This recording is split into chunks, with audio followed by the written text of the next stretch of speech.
Hello friends, welcome back. MK knowledge group में आप सभी का स्वागत है। आज इस वीडियो में हम बात करेंगे भारतीय संविधान के लोकसभा से संबंधित महत्वपूर्ण क्वेश्चन को, जो कि सभी एग्जाम में पूछे गए हैं। लोकसभा से संबंधित जितने भी क्वेश्चन आगामी एग्जाम में पूछे जा सकते हैं या संभावित प्रश्न हैं, उन सभी प्रश्नों को हमने इसमें समावेश किया है।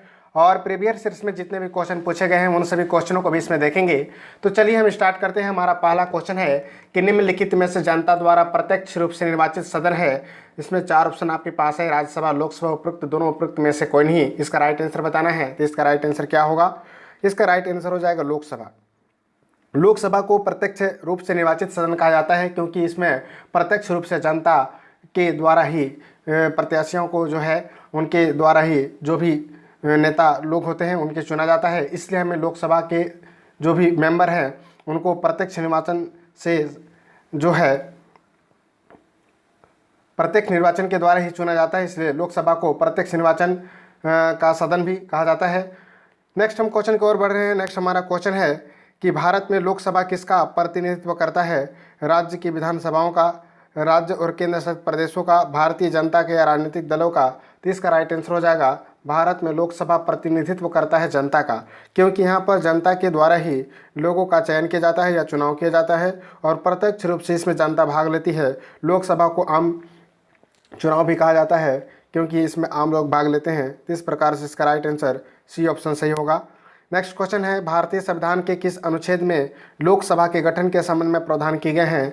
तो भारतीय संविधान के किस अनुच्छेद में लोकसभा के गठन के संबंध में प्रावधान किए गए हैं? इसमें ऑप्शन आपको दिए गए हैं। इसका राइट आंसर हो जाएगा उपरोक्त दोनों में। अनुच्छेद 81 में जो है लोकसभा के गठन की बात करता है और 331 में उनके महत्वपूर्ण प्रावधान क्या हो सकते हैं, और उसमें अनुसूचित जाति और अनुसूचित जनजाति के बारे में भी महत्वपूर्ण रूप से जानकारी हमें देखने को मिलता है। तो इस प्रकार से और बी दोनों उपयुक्त दोनों इसमें राइट आंसर होगा।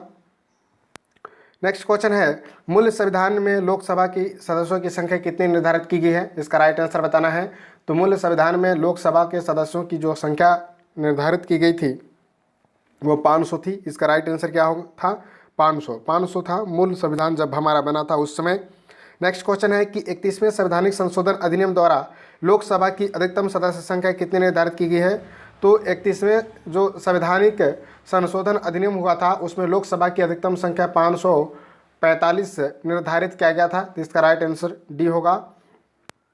नेक्स्ट क्वेश्चन है कि लोकसभा की अधिकतम संख्या, ठीक है, लोकसभा की अधिकतम सदस्य संख्या कितनी हो सकती है? तो वर्तमान समय में लोकसभा की अधिकतम जो संख्या हो सकती है वह 552 हो सकता है। इसका ऑप्शन क्या होगा?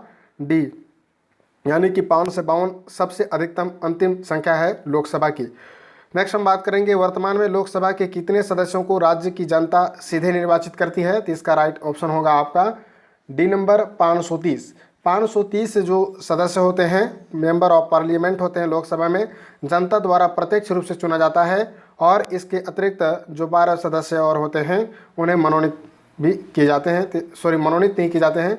अभी वर्तमान समय में जनता द्वारा सीधे निर्वाचित किया जाता है तो 530 ही है और बाकी अभी क्या है? खाली है। नेक्स्ट हम बात करें वर्तमान में संघ शासित क्षेत्रों की जनता लोकसभा में अपने कितने प्रतिनिधित्व को निर्वाचित करती है?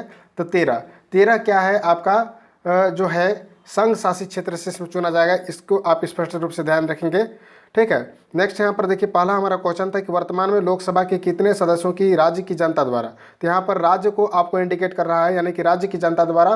तो इसका डी ऑप्शन राइट होगा, यानी कि 530 है जो राज्य की जनता द्वारा चुना जाता है। और जो बाकी सदस्य जैसे कि वर्तमान में संघ शासित क्षेत्र, जिसे हम केंद्र शासित प्रदेश के नाम से जानते हैं, कि लोकसभा में अपने कितने प्रतिनिधियों को निर्वाचित कर सकती है? तो इसका 13 है। याद रखेंगे, इसका 13 हो जाएगा इस प्रकार से। और 2 लोग पहले क्या थे? मनोनीत किए जाते थे। इस प्रकार से 545 वर्तमान में चुने जाने की प्रक्रिया है। वर्तमान में लोकसभा में कितने? 545 हैं, जबकि अधिकतम संख्या 552 हो सकती है। नेक्स्ट क्वेश्चन है कि राष्ट्रपति अंग भारतीय समुदाय के कितने प्रतिनिधियों को लोकसभा में मनोनीत कर सकता है? और इसका प्रावधान किया गया है तो 2 सदस्यों को मनोनीत कर सकता है। इस प्रकार से इसका राइट आंसर क्या हो जाएगा? 2 होगा। चलिए नेक्स्ट क्वेश्चन है कि वर्तमान में लोकसभा सदस्यों की प्रभावी संख्या कितनी है? तो वर्तमान में लोकसभा सदस्यों की प्रभावी संख्या कितनी है? तो इसका ऑप्शन बी होगा 545। 545 क्या है अभी वर्तमान समय में लोकसभा में सदस्यों की संख्या है। नेक्स्ट है राष्ट्रपति द्वारा लोकसभा में आंग्ल भारतीय समुदाय के 2 सदस्यों को किस अनुच्छेद के तहत मनोनीत किया गया है? तो इसका ऑप्शन होगा राष्ट्रपति द्वारा लोकसभा में आंग्ल भारतीय समुदाय को तो हमने पढ़ लिया। इसके बाद है कि लोकसभा में आंग्ल भारतीय समुदाय में 2 सदस्यों को मनोनीत करने का शक्ति किसके पास है? तो यहाँ पर शक्ति की बात किया गया है और इसके मनोनीत करता है तो किस अनुच्छेद के तहत करता है? तो इसका राइट आंसर हो जाएगा बी नंबर यानी 331। इसका राइट आंसर क्या होगा? 331 अनुच्छेद के तहत क्या है? भारतीय समुदाय के 2 सदस्यों को लोकसभा में क्या है? आंग्ल भारतीय समुदाय को लोकसभा में मनोनीत किया जाता है। ऑप्शन बी इसका राइट होगा। नेक्स्ट क्वेश्चन है लोकसभा में भारतीय समुदाय में 2 सदस्यों को मनोनीत करने की शक्ति इसके पास है? तो इसका राइट आंसर आपको बताना है। इसका राइट आंसर बी नंबर होगा यानी भारत के राष्ट्रपति के द्वारा ही आंग्ल भारतीय समुदाय के सदस्यों को मनोनीत किया जाता है। नेक्स्ट है लोकसभा में राज्यों के किस आधार पर सीटें आवंटित होती है? तो लोकसभा में राज्यों के किस आधार पर सीटें आवंटित होती है? तो इसका राइट आंसर हो जाएगा जनसंख्या के आधार पर। तो इसका राइट आंसर होगा जनसंख्या के आधार पर ही लोकसभा में क्या है राज्यों में जो है लोकसभा में राज्यों को किस आधार पर सीटें आवंटित होगी? तो जनसंख्या के आधार पर। वर्तमान में लोकसभा में प्रत्येक राज्य के लिए स्थानों का आवंटन आधारित है किस वर्ष पर आधारित है? तो इसका राइट आंसर हो जाएगा 1971 की जनगणना पर आधारित है। तो इसका राइट आंसर क्या होगा? सी नंबर 1971 की जनगणना पर आधारित है। नेक्स्ट है लोकसभा के निर्वाचन क्षेत्रों का सीमा निर्धारण पहली बार निम्नलिखित में से किस सन में किया गया था? तो इसका राइट आंसर बी नंबर होगा 1972 में। 1972 में क्या है लोकसभा निर्वाचन क्षेत्रों का सीमा निर्धारण पहली बार किया गया था।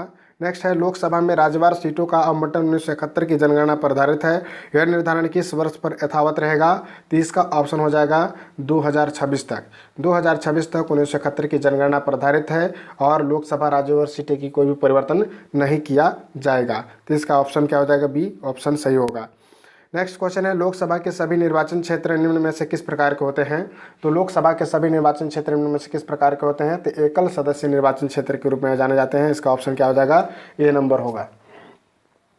नेक्स्ट बात करते हैं लोकसभा के एक निर्वाचन क्षेत्र कम से कम कितनी जनसंख्या का प्रतिनिधित्व करती है? तो इसका ऑप्शन आपका हो जाएगा 5 लाख, 7.5 लाख, 10 लाख या 15 लाख। तो इसका राइट ऑप्शन क्या होगा? 7.5 लाख। 7.5 लाख की जनसंख्या को एक लोकसभा के द्वारा प्रतिनिधित्व किया जाता है। तो इस प्रकार से आप याद रखेंगे। नेक्स्ट क्वेश्चन है अनुसूचित जाति और अनुसूचित जनजातियों के प्रतिनिधित्व के लिए लोकसभा में कितने सुरक्षित निर्वाचन क्षेत्रों की संख्या? सॉरी, इसमें देखेंगे थोड़ा सा कन्फ्यूजन है। 15 लाख, 15 लाख होगा। इसका ऑप्शन 15 लाख होगा। लोकसभा में एक निर्वाचन क्षेत्र में कम से कम कितनी जनसंख्या होना चाहिए? तो 15 लाख होना चाहिए। ठीक है। नेक्स्ट क्वेश्चन है अनुसूचित जाति और अनुसूचित जनजाति के प्रतिनिधियों के लिए लोकसभा में कितने सुरक्षित निर्वाचन क्षेत्रों की व्यवस्था की गई है? तो इसका ऑप्शन आपका बी नंबर होगा। ठीक है, सॉरी ये नंबर होगा 131 की गई है। ठीक है। अनुसूचित जाति और अनुसूचित जनजातियों के लिए प्रतिनिधियों के लिए लोकसभा में कितने सुरक्षित निर्वाचन क्षेत्रों की व्यवस्था की गई है? तो ऑप्शन ए नंबर होगा 131 किए गए हैं। नेक्स्ट क्वेश्चन है कि लोकसभा के लिए प्रथम आम चुनाव कब हुए थे? तो इसका ऑप्शन हो जाएगा सी नंबर 1952 में हुआ था। नेक्स्ट है क्षेत्रफल की दृष्टि से देश का सबसे छोटा लोकसभा निर्वाचन क्षेत्र कौन सा है? तो इसका ऑप्शन क्या होगा? डी नंबर लक्षद्वीप है। नेक्स्ट क्वेश्चन है निम्नलिखित में से मतदाता संख्या की दृष्टि से देश का सबसे बड़ा लोकसभा निर्वाचन क्षेत्र कौन सा है? तो इसका राइट आंसर आपको बताना है।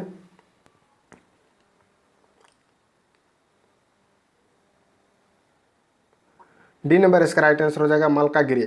मलकागिरी क्या है? सबसे अधिक जो है जनसंख्या की दृष्टि से देश का सबसे बड़ा लोकसभा निर्वाचन क्षेत्र है। नेक्स्ट है कौन सा संवैधानिक संशोधन राज्यों से चुने जाने वाले लोकसभा के सदस्यों की संख्या बढ़ाने की संबंधित है? तो इसका ऑप्शन आपका हो जाएगा डी नंबर यानी कि सॉरी इसका राइट आंसर हो जाएगा आपका सी नंबर 7वां और 21वां। याद रखेंगे 7वां और 21वां। सी नंबर ऑप्शन इसका राइट आंसर है, जिसके तहत लोकसभा के जो सदस्य हैं उनकी संख्या को बढ़ाने से संबंधित है। नेक्स्ट है लोकसभा में केंद्र शासित प्रदेशों में प्रतिनिधि चुने जाते हैं प्रत्यक्ष निर्वाचन द्वारा। सभी लोग जानते होंगे क्योंकि आम चुनाव है, इसमें प्रत्यक्ष आम लोग जनता भाग लेते हैं। नेक्स्ट है राष्ट्रपति लोकसभा के 2 सदस्यों को निम्न का प्रतिनिधित्व देने के लिए नामित कर सकता है। तो इसका ऑप्शन ए नंबर, इसका ऑप्शन आपका हो जाएगा ए नंबर एंग्लो इंडियन। ठीक है, इसका राइट आंसर क्या होगा? एंग्लो इंडियन, जिसे आंग्ल भारतीय के नाम से हम जानते हैं, उसे राष्ट्रपति लोकसभा में 2 सदस्यों को निम्न का प्रतिनिधित्व देने की नामित कर सकता है। लोकसभा में निम्नलिखित में से किसके लिए स्थान आरक्षित है? तो सभी लोग जानते होंगे कि इसमें सभी के लिए है, अनुसूचित जाति के लिए भी, अनुसूचित जनजाति के लिए, आंग्ल भारतीय के लिए भी है, तो सभी लोगों के लिए है। ऑप्शन इसका डी राइट आंसर होगा। नेक्स्ट है लोकसभा का चुनाव लड़ने के लिए इच्छुक व्यक्ति की न्यूनतम आयु कितनी होनी चाहिए? सभी लोग जानते होंगे, इसका राइट आंसर बी नंबर होगा, यानी कि 25 वर्ष होना चाहिए। 25 वर्ष से ऊपर सभी लोग लोकसभा का चुनाव लड़ सकते हैं, लेकिन 30 वर्ष से अधिक उम्र के लोग राज्यसभा का चुनाव भी लड़ सकते हैं। राज्यसभा का 30 वर्ष होता है, ठीक है। नेक्स्ट है कौन सा राज्य सबसे अधिक प्रतिनिधि लोकसभा में भेजता है? सभी लोग जानते होंगे, डी ऑप्शन होगा उत्तर प्रदेश, क्योंकि जनसंख्या में सबसे अधिक है, इसलिए वहाँ से लोकसभा प्रतिनिधि बनता है और बहुमत दल के नेता बनाने का कार्य करता है।